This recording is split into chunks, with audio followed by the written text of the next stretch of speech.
Herkese merhabalar. Soğuk bir Şubat gününden, Şubat sabahından, saat şu anda 7 küsur ve biz KKM'ye doğru yürüyoruz. Çünkü Otrobot günleri bugün başlıyor ve hafta sonunda tüm hızıyla devam edecek.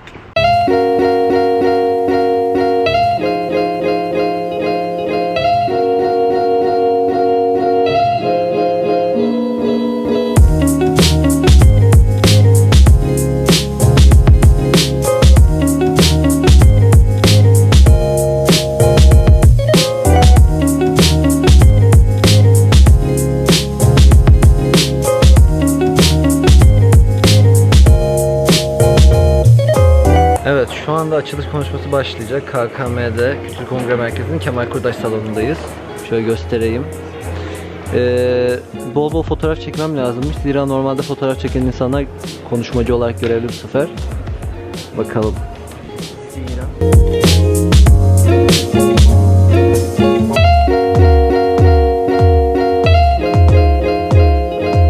Asıl olayın içerisindeyiz. Konuşmaları falan bitti insanların. Yarışların kayıtlar oluyor. Kayıtları yapıyor bir tane arkadaşım girişte. Daha bitmedi kayıtlar. Ya, devam ediyor da yani. Neyse. Yarışlar öğlenleyin başlayacak. Daha şey yapıyor. Boş boş dolanıyoruz. Birileri bir şey sorunca onlara cevaplıyoruz. Buraya.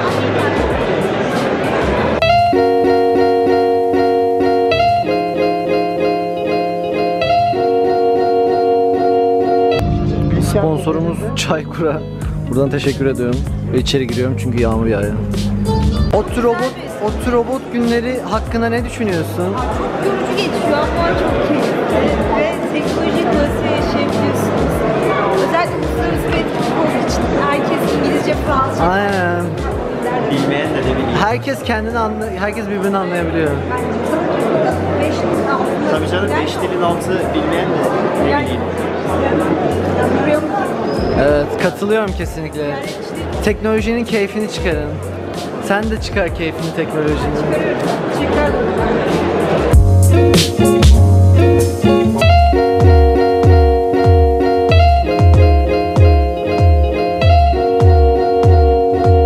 Çorbamızı aldık. Çankaya Belediyesi'ne teşekkür ederiz. Çizgi izleyen yarışı başlayacak. Nefesler tutuldu. Seyirci yerini aldı ve yarış başlamak üzere. Hayır, Doruk'un kamerasını biri kıramaz. Abi niye yine önüne çıkartmışsın ki o kısmı indirsene yani. Çünkü sürekli böyle bakmak zorundasın şimdi.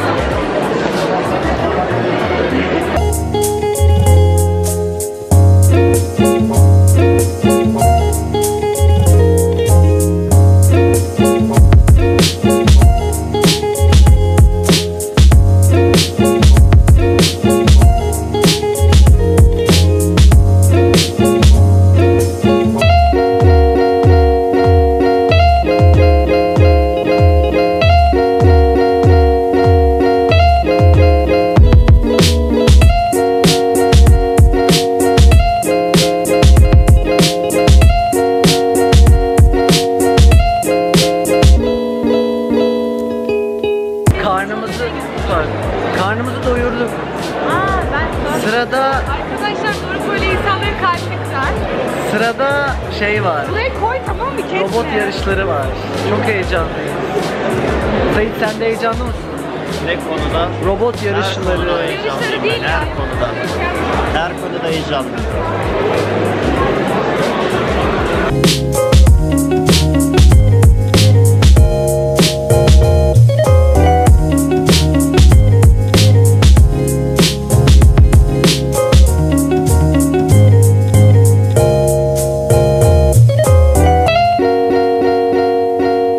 Arkadaşlar inanılmaz şeyi görün, kalabalığı.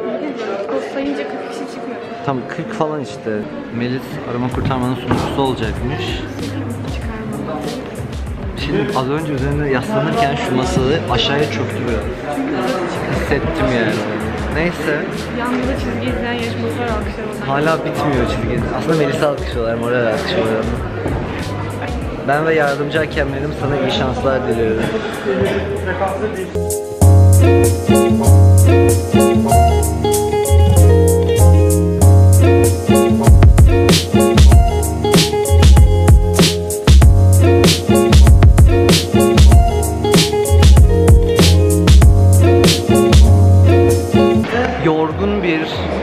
Pazar öğleden sonrasından merhabalar. Şimdi arama kurtarma bitti. Şeyleri taşıdık işte, ortalığı falan topladık. Tahtaları falan, pisleri bozduk.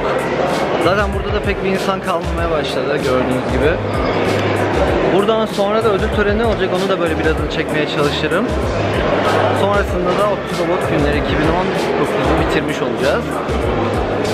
Pekala, oradan sonra da yemeğe gidiyoruz topluluk olarak. Orayı çekmem büyük ihtimalle, yurda uğrayıp kamerayı bırakacağım çünkü. Kemal Kurdaş'a geldik tekrar. Zaten burayı ezberlediniz zaten. Salonun içindeyiz. Başlamak üzere. Sandalye taşıdım ben biraz. Geldik, oturuyoruz. Ben Suriye. Heyecanlıyız. 16. Uluslararası Otrobot günleri çünkü sona erdi. Başarıyla, alnımızın akıyla çıktı. Evet. Siz olmasaydınız yapamazdık. Beni ve Otrobot Instagram'dan takip etmeyi unutmayın ama beni takip etseniz yeter. İsterseniz Melis'i takip edebilirsiniz. Hayır, Otrobot'u takip edin. Otrobot et. Hayır, Beni topluluktan atacak. evet, aslı topluluktan. Kötü bir insansın. Burası niye bunlar yani? Neden böyle bir şey yapıyorsun?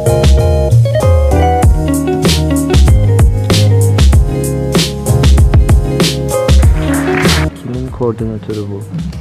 Ve bizim de işimiz bitmeye yaklaşıyor ve gideceğiz. Ya bir kanalı takip edin. Yok, daha bu videonun sonunda değil ama. Tamam.